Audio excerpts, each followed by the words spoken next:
2003년 2월 18일 마하 1.05의 속도인 초속 360m로 한 비행기가 창공을 향해 쏜살같이 날아갑니다. 한국은 세계에서 12번째로 초음속 비행기 개발에 성공했습니다. 이 사건은 한국형 차세대 전투기 KF-X로 나아가는 최초의 성과였습니다.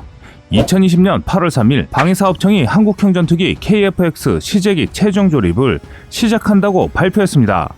지난 2015년 12월 본격적인 개발에 착수한 지 약 5년 만입니다. 2018년 6월 기본 설계가 완료됐고 지난해 8월 개발에 성공해 전 국민적으로 기대가 컸던 사업인데요.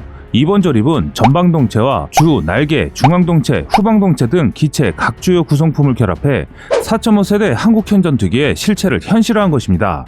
레이더와 전자장비 등 소프트웨어는 장착되지 않았지만 쌍바렌지를 장착하는 등 KF-X 전투기의 하드웨어적인 완성도를 확인할 수 있습니다. 투입된 개발비만 8조 8천억 원이 넘는 사업으로 KF-X는 4.5세대의 다목적 전투기로 최대 추력 44,000파운드, 최대 이륙 중량은 25,600kg, 최대 속도 마하 1.8로 2,900km의 항속거리를 갖추었습니다. 특히 기체와 날개에 미사일과 연료통을 달 수 있는 10개의 파드가 설치돼 다량의 무장이 가능합니다. 5세대 전투기인 F-35A보다 운용비용이 절반가량 적게 들고 기동 능력이 뛰어난 장점이 있습니다. 무엇보다 우리 기술이 들어간 국산 항공전자 시스템을 포함해 장비와 무장체계, 성능 개량과 정비 등이 국내에서 가능하다는 장점이 있습니다. KF-X 시제기는 내년 상반기에 공개된 후 5년간의 지상시험과 비행시험 등의 과정을 거쳐 2026년까지 개발을 완료할 예정입니다. 대한민국 역사의 새로운 지평을 열게 될 한국형 전투기 KF-X는 최종 조립을 시작하고 있습니다.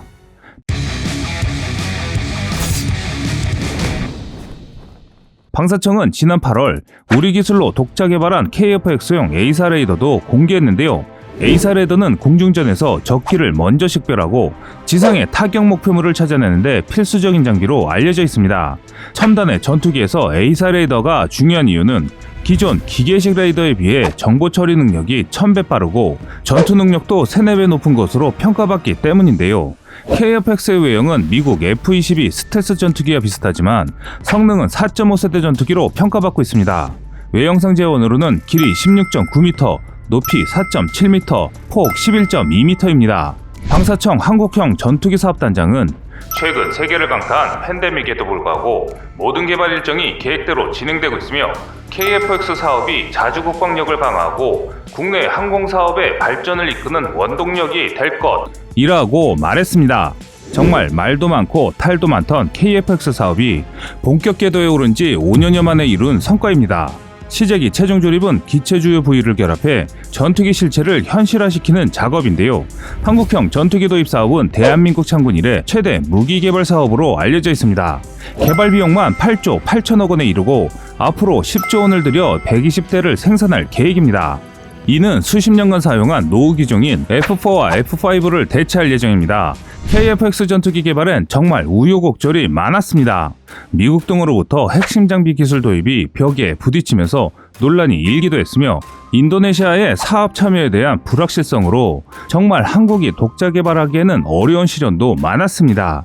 특히 이번 사업에선 지상, 해상, 공중의 다양한 표적을 동시에 탐지 추적할 수 있는 능동전자주사식 위상배열 레이더 국내 개발이 관건이었는데요. 국방과학연구소가 주관해 개발에 돌입했고 그 결과 지난달 국산 A사 레이더를 기체 앞부분에 탑재하는 시제까지 마무리했습니다.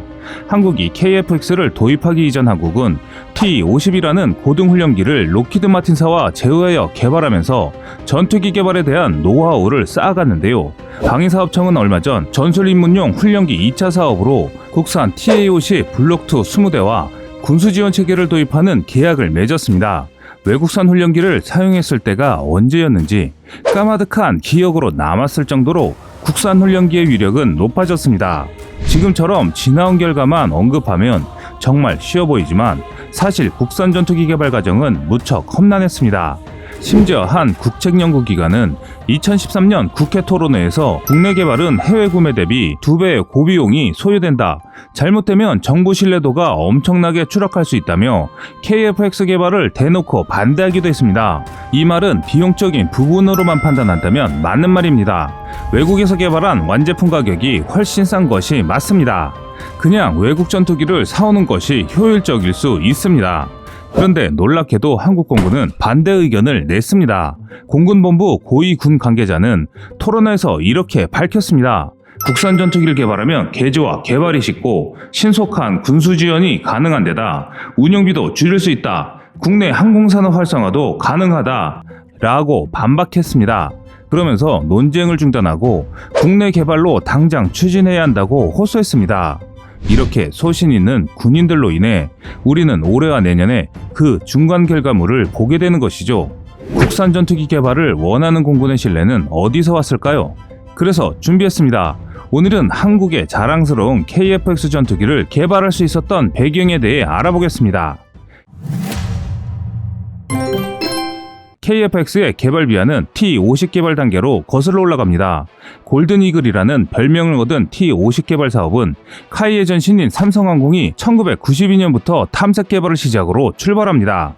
T-50은 국산 초음속 전투기 개발을 위한 첫 단계였습니다.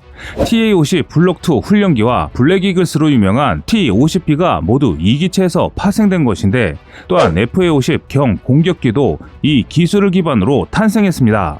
개발사는 1997년부터 공군과 정식으로 계약을 맺고 본격적으로 T-50 개발에 나섰습니다. 당시 기술 지원을 위해 한국에 파견된 미국의 로키드 마틴 기술진은 채 10년도 되지 않는 개발 일정에 대해 한국이 독자 기술로 전투기를 개발하면 손에 장을 지지겠다는 한국식 농담까지 던지며 한국의 기술력을 의심하기도 했는데요. 당시 로키드 마틴사는 한국이 전투기를 개발하려면 예산을 더 확보하든지 인원을 대폭 충원하지 않으면 일정을 맞출 수 없다라며 부정적인 의견을 전하기도 했는데요. 한국이 전투기를 개발하려 하자 첫 번째 시련은 바로 들이닥쳤습니다. 1997년 IMF 외환위기가 덮쳤기 때문이죠. 1달러당 900원이던 환율이 1개월 만에 2,000원으로 올라 개발 비용이 폭증했습니다. 이건 당시 한국으로서는 너무나 감당하기 힘든 일이었습니다. 나라가 흔들리는 상황에서 전투기를 개발하기란 쉽지 않은 일이었습니다. 그런데 연구팀은 세계 최초로 3청 컴퓨터 설계 프로그램인 카티아로 설계 전 과정에 적용해 실물 모형 제작 과정을 생략했습니다. 당시 참관차 방문한 미국 보잉 관계자는 카티아를 만든 다쏘보다 더 카티아를 잘 활용하는 것 같다라며 호평을 하기도 했는데요. 그렇게 누구도 생각하지 못한 창의적인 발상으로 항공기 설계에 8개월을 줄였습니다. 개발팀은 모든 휴일을 반납하고 월화수목 금금금 근무했습니다. 명절도 예외가 아니었습니다. 그 과정에서 연구원 2명이 안타깝게 과로로 순직했습니다. 당시 설계에 참여한 연구원의 말에 따르면 몸이 아파도 쉬는 사람이 없었다. 누구에게 잘 보이려고 그런 것은 결코 아니었다. 그저 한 명이 빠지면 더 힘들 동료 생각밖에 없었다라며 토로했습니다. 한편 착륙 장치를 공급한 프랑스 개발사는 철야 근무를 당연하게 생각하는 한국 연구팀에 시달려 사직서를 쓴 인원이 속출하기도 했을 만큼 당시 업무량은 가히 살인적이라 해도 과언이 아니었습니다. 이런 끊임없는 한국 연구팀의 노력으로 목표 기간에서 다시 4개월이 단축됐습니다. 이를 본 로키드 마틴 측은 입을 다물지 못했는데요. 이제는 더 이상 한국에게는 불가능이란 단어는 존재하지 않기 때문이었습니다. 그런데 여기서 재밌는 일이라도 생겨났는데요. 우리에게 기술을 제휴해주러 온 로키드 마틴사가 한국의 일부 연구원을 미국의 차세대 합동 전폭기 F-35 개발을 위해 데리고 갔다는 것이죠. 한일 월드컵 4강 진출로 국민들의 자부심이 어느 때보다 높아졌던 2002년 8월, 시제기 초도 비행은 비공개로 진행됐습니다. 한국이 처음 개발한 전투기이기 때문에 사고나 실패 위험이 높았기 때문에 언론 보도는 한 줄도 없었습니다. 그리고 2개월 뒤에야 언론 앞에서 공개적으로 비행 행사를 가졌습니다. 이렇게 한국은 T-50이라는 기체를 개발하면서 KF-X에 대한 개발 의지를 다졌습니다. 대한민국 항공의 역사는 끊임없는 도전과 지속적인 기술 개발로 상전벽해와 같은 놀라운 발전을 이뤄냈습니다. 그 역사의 시작에는 우리나라 최초의 국산 항공기 부하로가 있었습니다. 부하로는 1953년 순수 우리 기술로 제작된 국산 최초의 비행기입니다. 미군의 비행기를 본따 손으로 설계 도면을 그려 기존의 항공기 부품을 이용해 만든 경비행기입니다. 그 60년 동안 대한민국은 1998년 KT-1 웅비를 시작으로 본격적인 항공기 개발에 돌입합니다. 2005년 TA-50, 2013년 FA-50까지 성공적으로 개발하여 세계 12번째 초음속 항공기 개발국으로 기록됐으며 세계 6번째 수출국이 되었습니다. 그리고 2015년 한국형 전투기를 개발하는 KF-X 사업에 착수하여 한 번도 가보지 않은 새로운 도전을 시작했습니다.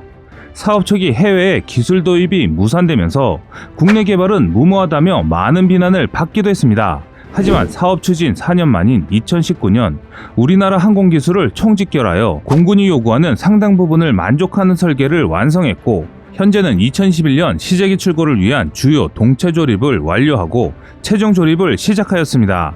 이뿐만 아니라 한국이 개발한 무장체계를 위한 소프트웨어 개발도 어렵지만 순조롭게 진행되고 있습니다. 오늘날 한국형 전투기에 담은 의미는 대한민국 항공 역사에 새로운 지평을 열었으며 자주국방은 물론 대한민국이 항공 강국으로 발돋움하는 첫 걸음인 것입니다. 지금까지 세상의 모든 군사무기를 얘기하는 꺼리투브였습니다. 시청해주셔서 감사합니다. 구독과 좋아요, 알람 설정은 좋은 영상을 만드는 데 많은 힘이 됩니다.